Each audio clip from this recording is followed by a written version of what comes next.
مفتی سلطان کے بیانات کے لیے مفتی سلطان آفیشل کو سبسکرائب کریں۔ الحمد لله نحمده ونستعينه ونستغفره ونؤمن به ونتوكل عليه ونعوذ بالله من شرور أنفسنا ومن سيئات أعمالنا من يهده الله فلا مضل له ومن يضلله فلا هادي له ونشهد أن لا إله إلا الله وحده لا شريك له ونشهد أن سيدنا وسندنا وحبيبنا ومولانا محمدا عبده ورسوله أما بعد فقد قال الله تبارك وتعالى في القرآن المجيد والفرقان الحميد فأعوذ بالله من الشيطان الرجيم بسم الله الرحمن الرحيم إنه كان لا يؤمن بالله العظيم ولا يحض على طعام المسكين وجاء في الحديث وقال النبي صلى الله عليه وسلم فرض رسول الله صلى الله عليه وسلم زكاة الفطر للصائم من اللغو والرفث وطعمة للمساكين من أداها قبل الصلاة زکاة مقبولة ومن اداها بعد الصلاة صدقة من الصدقات او كما قال عليه الصلاة والسلام صدق الله المولانا العظيم وصدق رسوله النبي الكريم ونحن على ذلك من الشاهدين والشاکرین والحمد للہ رب العالمین۔ درود پاک پڑھ لے ایک مرتبہ پیار محبت کے ساتھ۔ اللہم صلی علی محمد فی اول کلامنا، اللہم صلی علی محمد فی اوسط کلامنا، اللہم صلی علی محمد فی آخر کلامنا۔ رمضان المبارک کا یہ چوتھا جمعہ ہے۔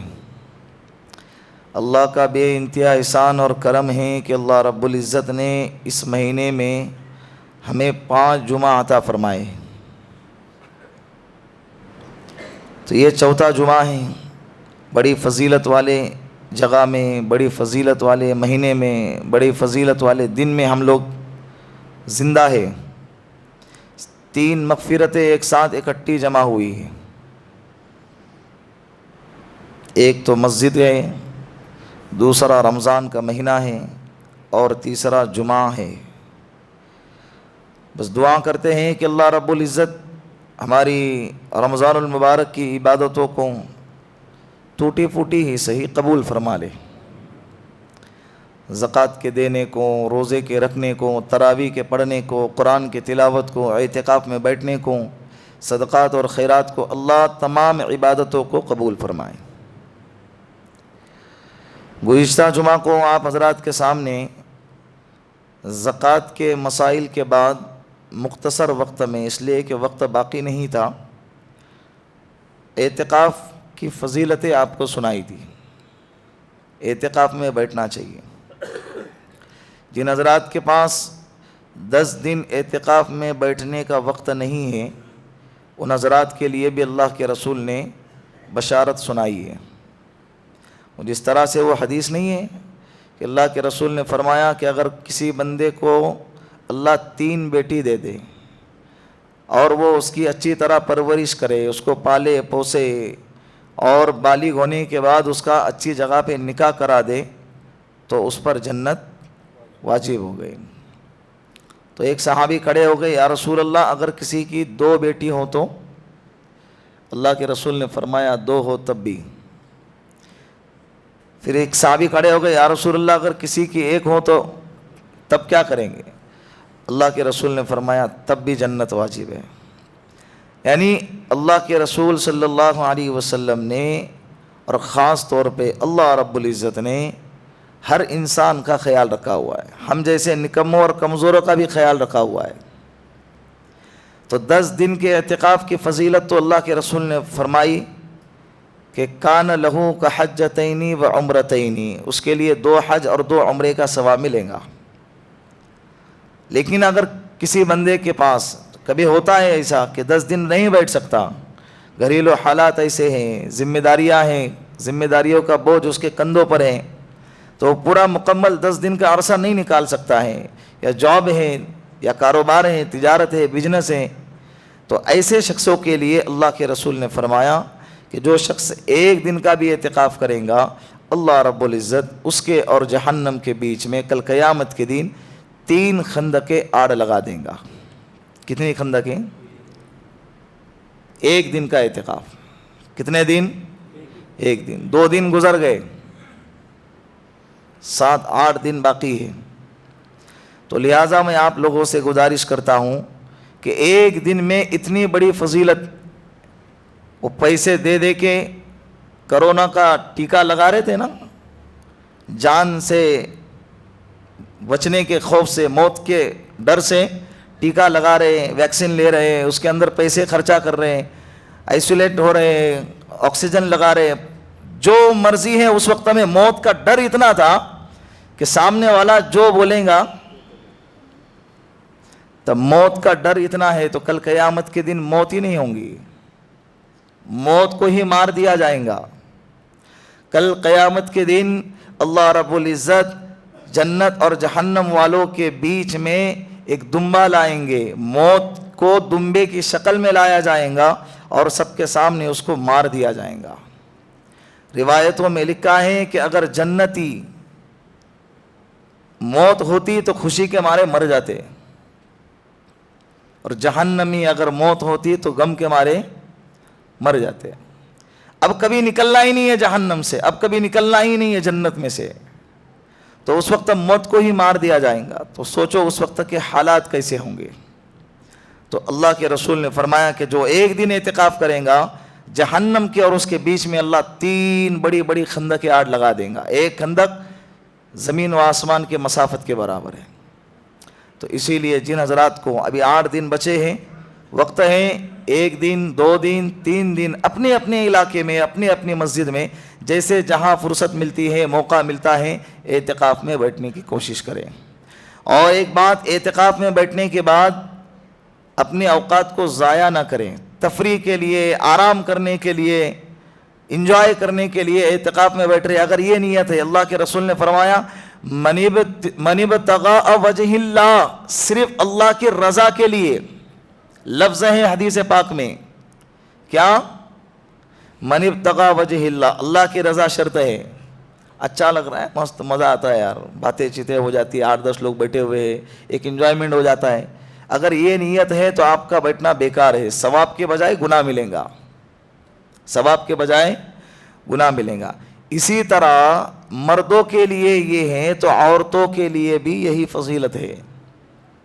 عورتیں بھی اپنے اپنے گھروں میں، اللہ کے رسول نے فرمایا کہ عورتوں کو چاہیے کہ اپنے گھر کے کوٹے میں، یعنی اپنے گھر کے کونے میں کسی جگہ کو مسجد کی، یعنی نماز کی جگہ بنا دے، پردہ وغیرہ لگا دے۔ اگر اللہ نے اچھے خاصے 2-3 کمرے دیے ہیں تو ایک کمرہ اعتکاف کا لگا دے، اور اگر اتنے 2-3 کمرے ایکسٹرا نہیں ہیں تو جس جگہ پہ آپ رہتے ہیں اس کے ایک کونے کو مسجد اور نماز کی جگہ بنا دے۔ اور عورتوں کو چاہیے کہ اعتکاف میں بیٹھیں، کھانا کون پکائیں گا؟ اگر کسی کے گھر میں ایسا ہے کہ ایک ہی عورت ہے تو شریعت نے اتنی آسانیاں دی ہیں کہ وہ اعتکاف میں بیٹھے بیٹھے وہ کام بھی کر سکتی ہیں، باہر نہیں جا سکتی، اور ضرورت کے علاوہ جتنے میں پیٹ بھرتا ہے، گھر چلتا ہے، اتنا کھانا بنا سکتی ہے۔ یہ نہیں کہ سموسے تلے جا رہے، کباب تلے جا رہے، پکوڑے تلے جا رہے، اور دسترخوان کو سجانے کے لیے بڑے بڑے پکوان بنائے جا رہے، یہ ضرورت سے زائد ہو گیا۔ تو اتنے کام کرنے کی اجازت نہیں ہے۔ بات سمجھ میں آ رہی ہے؟ اور اگر کسی عورت کا بچہ دودھ پیتا ہے تو اپنے اعتکاف کی حالت میں دودھ بھی پلا سکتی ہے، جھاڑو مار سکتی ہے، سلائی وغیرہ کا کام ہے اس کے اندر اعتکاف میں بیٹھے بیٹھے کر سکتی ہے۔ دنیاوی بات چیت نہ کرے، ضرورت سے زیادہ بات چیت نہ کرے، ضرورت سے زیادہ کام نہ کرے۔ اللہ رب العزت نے عورتوں کے لیے بھی یہ فضیلت بیان فرمائی۔ میں نے پہلے ہی ہفتے میں آپ کے سامنے ایک آیت تلاوت فرمائی تھی، وَسَارِعُوا إِلَىٰ مَغْفِرَةٍ مِّن رَّبِّكُمْ وَجَنَّةٍ عَرْضُهَا السَّمَاوَاتُ وَالْأَرْضُ۔ یہ رمضان کا مہینہ ہے، نیکیوں میں ایک دوسرے سے آگے بڑھنے کا مہینہ ہے۔ اسی لیے نیکیوں کے معاملے میں ہم ایک دوسرے سے آگے بڑھنے کی کوشش کریں. ایک ہی ہفتہ بچا ہے, یوں سمجھو کہ یہ زندگی کے لیے اللہ رب العزت نے گولڈن چانس دیا ہے ہمیں. آخری ہفتہ مغفرت کروانا ہے, ایک ہفتہ باقی ہے. وہ بینک کے کچھ آتے ہیں نا میسیجز, یہ اپلائی کرو 24 گھنٹے کے اندر اندر, تو انسان پریشان ہو جاتا ہے. یا پاسپورٹ کا کچھ مسئلہ رہ گیا, یا سرکاری کچھ کام رہ گیا. تو جو بھی اپنے دنیاوی مشاغل ہوتے ہیں, کام کاج ہوتے ہیں, اگر اس کا ٹائم پیریڈ ہوتا ہے تو انسان اس میں پورا کرنے کی کوشش کرتا ہے. تو یہ تو ہماری مغفرت کا مسئلہ ہے, ہمارے جنت جہنم کا مسئلہ ہے, آخرت کا مسئلہ ہے. تو اس میں ہم کو آخری 8 دن بچے ہوئے, یوں سمجھ لے چاند اگر جمعرات کو نظر آیا تو جمعہ کو عید, اور اگر چاند جمعرات کو نظر نہیں آیا تو سنیچر کو تو عید پکی ہے نا. تو 8 ہی دن بچے ہوئے ہیں, گزر گئے 4 جمعہ, یہ بھی جمعہ پکڑے تو 4 جمعہ گزر گئے. اچھا خاصا ایک لمبا وقت گزر گیا, زیادہ عرصہ گزر گیا, تھوڑا سا وقت باقی ہے. تو جن حضرات نے روزے نہیں رکھے ہیں وہ روزہ رکھنا شروع کر دے. بچے روزے رکھ رہے ہیں, 7 سال کے, 8 10 سال کے بچے روزے رکھ رہے ہیں. جن پر روزے فرض نہیں ہے وہ بچے بھی روزے رکھ رہے ہیں شوق میں. یہ ہمیں شوق ہونا چاہیے اللہ کے لیے بھوکا رہنا. سال بھر تو کھاتے ہی رہتے نا, سال بھر پیتے ہی رہتے ہیں. اللہ کی محبت میں 1 مہینہ بھوکا رہیں گے تو کیا ہوتا ہے. تو جن لوگوں نے روزے نہیں رکھے ہیں وہ 8 دن بچے ہیں, اللہ کو منا لے. اور جنہوں نے زکاتیں ادا نہیں کی ہیں وہ 8 دن بچے ہیں, زکاتیں ادا کرے. اور جو حضرات تراویح نہیں پڑھتے, ایک الگ قسم کا ماحول بنا ہوا ہے اپنے خاص طور پہ ملک ہندوستان میں. پہلا عشرہ آ جائے, جب رمضان کی ابتدا ہو جائے تو ابتدا میں اتنی بھیڑ, انہیں یوں لگتا ہے کہ نماز کے بعد کوئی ہدیہ اور تحفہ دیا جا رہا ہے. وہ 8 دن تک دیکھتے کہ کچھ مل ہی نہیں رہا ہے. تو پھر 8 دن کے بعد پیچھے سے ایک سب خالی ہونا شروع ہو جاتی ہے. یہ اس مسجد کا نہیں, پورے علاقوں کا یہی حال ہے. اور باقاعدہ لوگوں کے زبان زد ہو گیا ہے. ہاں یہ بھیڑ تو نظر آ رہی ہے 8 دن کی ہے, یعنی سب کی زبان پہ یہ ماحول عام ہو گیا ہے, اسی لیے یہ جملہ سب کے زبان پہ چڑھ گیا. تو کیوں میرے بھائی, تو جو آ رہے تھے وہ مسلمان تھے, اور جو غائب ہو گئے وہ کون ہیں. حالانکہ کتنی فضیلتیں ہیں تراویح کے. اللہ کے رسول نے فرمایا کہ تراویح کے ایک سجدے پر اللہ رب العزت 1,500 نیکی عطا فرماتا ہے. کتنی؟ 1,500 نیکی. تراویح کی کتنی رکعتیں ہیں, سجدے کتنے؟ 40. کتنے ہو گئے؟ 60,000 نیکی. اگر کوئی تمہیں کہے کہ بھائی تو 1 گھنٹہ ادھر کھڑے رہے, تجھے میں 100 روپے دوں گا, 100 روپے کے لیے ہم 1 گھنٹہ کھڑے رہنے کے لیے تیار ہیں. کھڑے رہتے کہ نہیں رہتے ہیں؟ ہوٹل میں کام کرنے والا کک ہیں, وہ آگ کے سامنے کھڑا رہتا ہے 8 گھنٹے. کیوں؟ مہینہ 15,000 ملیں گا. 8 گھنٹے آگ کے سامنے اس کے لیے کھڑا رہنا آسان ہے 15,000 روپے کے لیے. تو اے سی میں, پنکھے کے نیچے, اللہ کی محبت میں 1 گھنٹہ کھڑا رہنا, اور اس پر اللہ کتنا دے رہے ہیں؟ مہینے کے بعد نہیں, روزانہ 60,000 مل رہے ہیں. اور کل قیامت کے دن ملیں گے, اللہ کی قسم ملیں گے. اور اس کی اہمیت ہم کو تب پتہ چلیں گی جیسے اگر کسی نے آپ کو ریال دے دیا نا, سعودی عرب کی کرنسی, اور آپ کہوں گے کہ یار اس کو لے کر میں کیا کروں گا, یہاں تو چلتا نہیں ہے, چائے بھی نہیں مل سکتی. بھلے 1,000 ریال ہو, لیکن 5 روپے کی چائے نہیں پی سکتے ہم یہاں پہ. لیکن اس 1,000 ریال کی کرنسی کی جو ویلیو ہے, جو قیمت ہے, اس کی اہمیت ہے, وہ ہمیں کہاں معلوم ہوں گی؟ وہ جب وہاں جائیں گے نا تو انڈین کرنسی 0 ہو جائیں گی. گاندھی جی وہاں چلتے نہیں ہیں تو وہاں فیل. تو اس کی وہاں جا کے اس کرنسی کی اہمیت معلوم ہوں گی. تو اس وقت کہیں گا کاش میں اور رقم لے آ جاتا, اور اس کو چھٹے کرا لیتا, اور ریال میں بدل دیتا, تو مجھے آج یہاں کام آ جاتا. تو پھر بھی وہاں چانس ہے, آن لائن منگا سکتے, بھیک مانگ سکتے, وہاں کٹورا لے کے بیٹھ سکتے, کوئی تو دے سکتا ہے. لیکن کل قیامت کے دن کوئی بھیک بھی نہیں دے گا. یوم یفر المرء من اخیہ و امہ و ابی و صاحبتہ و بنی لکل امرئ منہم یومئذ شأن یغنی. اللہ کے رسول قرآن کریم میں اللہ رب العزت نے ایسا زبردست قیامت کا نقشہ کھینچا ہے کہ ماں باپ بھی اپنے اولاد کو دیکھ کر بھاگیں گے, اولاد اپنے ماں باپ کو دیکھ کر بھاگیں گے. کہیں مجھ سے نیکی نہ مانگ لے, کہیں مجھ سے میرا ثواب نہ لے لے. تو وہاں تو کوئی بھی کام نہ آئے گا. فلا تزر وازرۃ وزر اخرى, ہر انسان کو اپنا اپنا بوجھ اٹھانا ہے, تو ہمیں کمانا پڑے گا. 1 گھنٹہ لگتا ہے بس, اور اس میں اللہ کا قرآن سننے ملتا ہے. کانٹوں پہ تھوڑی کھڑا رکھ رہے ہیں آپ کو کہ کانٹوں پہ چل کر آؤ تو آپ کو 60,000 نیکی ملیں. کتنی سہولتوں کے باوجود اگر ہم اللہ کی اس نعمت کا فائدہ نہ اٹھا لے تو ہم سے بڑا بدبخت اور محروم شخص کوئی نہیں ہو سکتا. صحیح بات ہے نا؟ تو لہٰذا جو حضرات تراویح نہیں پڑھ رہے ہیں, 8 دن بچے ہیں, اللہ کے لیے مسجد میں آ جائے اور تراویح پڑھنے کی کوشش کرے. پیر دکھتے, کوئی شخص بوڑھا ہے, بیمار ہے, تو بیٹھ کر پڑھے. جب فرض نماز کے لیے بیٹھ کر پڑھنے کی اجازت دی گئی ہے, یہ تو سنت ہے, تو اس کو بھی بیٹھ کر پڑھ سکتے ہیں. پڑھیں گے نا انشاءاللہ؟ اللہ عمل کی توفیق عطا فرمائے. اسی طرح ایک اور عبادت جو خاص طور پہ رمضان المبارک کے مہینے میں کرنے کی ہوتی ہے, جسے کہتے ہیں صدقۃ الفطر. کون سی عبادت؟ صدقۃ الفطر. زکوٰۃ کا تعلق رمضان سے نہیں ہے, زکوٰۃ کا تعلق سال کے پورا ہونے پر ہے. سال اگر آپ کا شوال میں پورا ہوتا ہے تو شوال میں زکوٰۃ نکالی جائیں گی. اگر آپ کا سال اگر شعبان میں پورا ہوتا ہے تو شعبان میں زکوٰۃ نکالی جائیں گی. رمضان میں پورا ہوتا ہے تو رمضان میں نکالی جائیں گے. تو زکوٰۃ کا تعلق رمضان کے ساتھ نہیں ہے.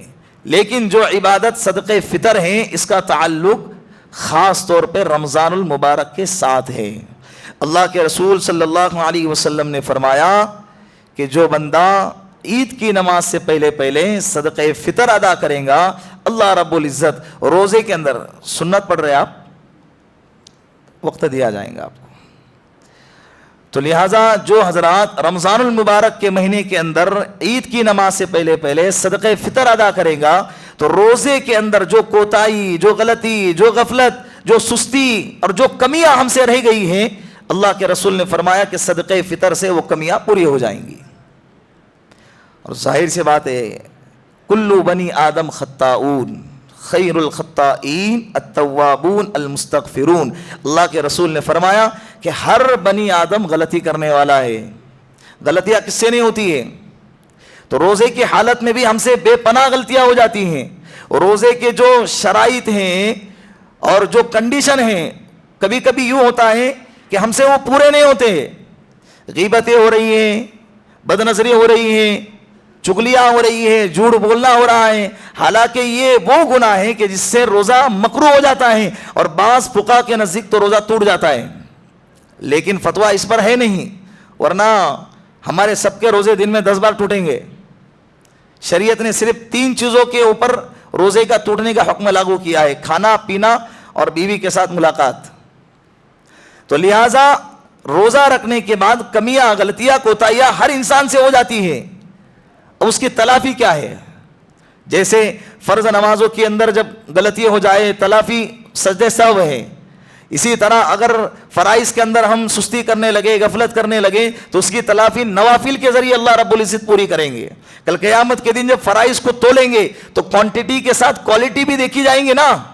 تو دیکھیں گے کہ اگر کسی ایک میں کمی آئیں گی کوالٹی میں یا کوانٹٹی میں, تو نوافل کا اگر ذخیرہ ہے, اسٹاک اس کے پاس ہے, تو اس کو اس کے ساتھ میں جوڑ کر اس کی کمی کو پورا کر دیا جائے گا.